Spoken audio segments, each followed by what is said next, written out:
Hello ladies and gentlemen, welcome to a post-fight reaction / breakdown of UFC Baku, Hill versus Roundtree Jr. And just off the bat, I mean this card kind of sucked, I'm not gonna lie to you. There was 7 decisions in a row from the very beginning of the card to one fight into the main card.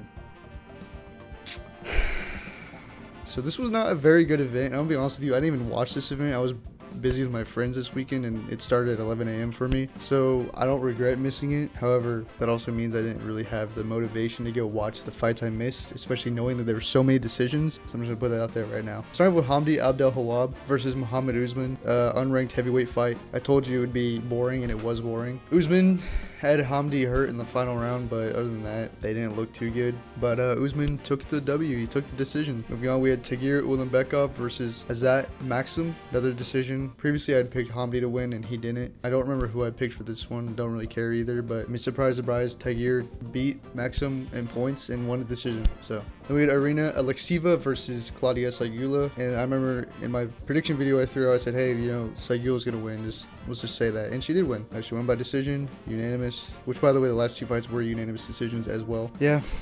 Nothing noteworthy there either. Then we had Daria Zelensiakova versus Melissa Mullins. I thought Melissa Mullins was going to win. I might even said KO because, like, there's too many decisions. We need something fun.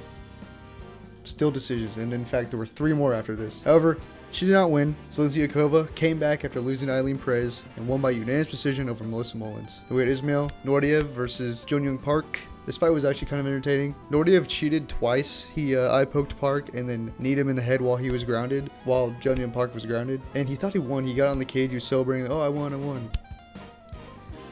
The ref called him back in, and then Jung Park proceeded to dominate him. And funny enough, he got 2-point deductions because of the 2 illegal moves he made, and that gave Jung Park, one of his scorecards was a 29-25. I mean, has that ever happened before? Maybe, but extremely rare, and pretty good W, so good for him. Then Seokyeon Ko versus Oban Elliott. Oban Elliott looked horrible. He got dominated. Ko by unanimous decision. I thought Elliott was going to KO Ko, but he didn't, so that sucks. Then we had Muhammad Naimov versus Bogdan Grad. I thought Grad was going to win, I'm pretty sure. Honestly, don't remember, don't care. But Naimov came out with a unanimous decision, and yeah, I don't think there's anything notable about that fight either. Then we had Nazim Sadikov versus Nicholas Mata, and wow, what a fight.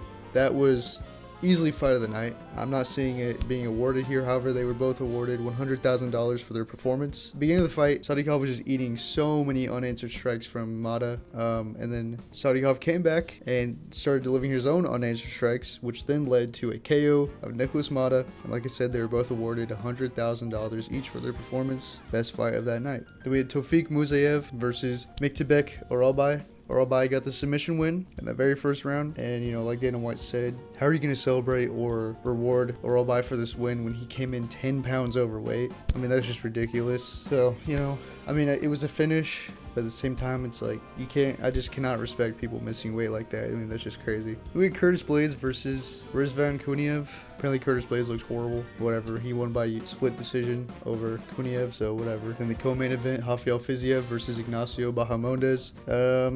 This one I tuned into towards like round 3. Bahamondes was throwing these spinning kicks. They were cool, but none of them landed. Rafael had some pretty cool dodges, you know, early fight. People were going crazy about it. Whatever. Rafael got the unanimous decision in front of his home country of Azerbaijan. Good for him. And then the main event, Jamahal Hill versus Khalil Roundtree Jr. Pretty boring, I'm not gonna lie to you. I mean, Khalil basically just dissected Jamahal Hill the entire time. Pretty much, I mean, he won every single round. Especially on one scorecard, he was given a 50-45, which Jamahal Hill had the audacity to be shocked by. But Jamahal Hill looked horrible. This is his 3rd loss in a row. This is Khalil's bounce back after losing to Alex Pineda, and yeah, he got the win. He's number 4 rank in the world now. I mean, whatever, you know? I mean, he said, oh, I was injured in this fight. Cool, bro, you won. You don't have to say that. But yeah, Jamahal Hill looked horrible. Khalil, extremely cautious. And that's about it for UFC Baku. Hill versus Roundtree Jr. Not a great card, but luckily and fortunately, this Saturday we have UFC 317, Oliveira versus Topuria. Phenomenal card, main card, every fight is a banger. So, ready for that one. I'm ready to make my prediction video, ready to watch this fight. It's gonna be a good one. But UFC Baku, Hill versus Roundtree Jr. Hope you enjoyed. If you enjoyed the card, tell me why. You know, if you didn't like it, if you agree, let me know. If you don't care, again, who cares? But as always, thank you for watching. God bless. and let's have a great fight week leading up to 317.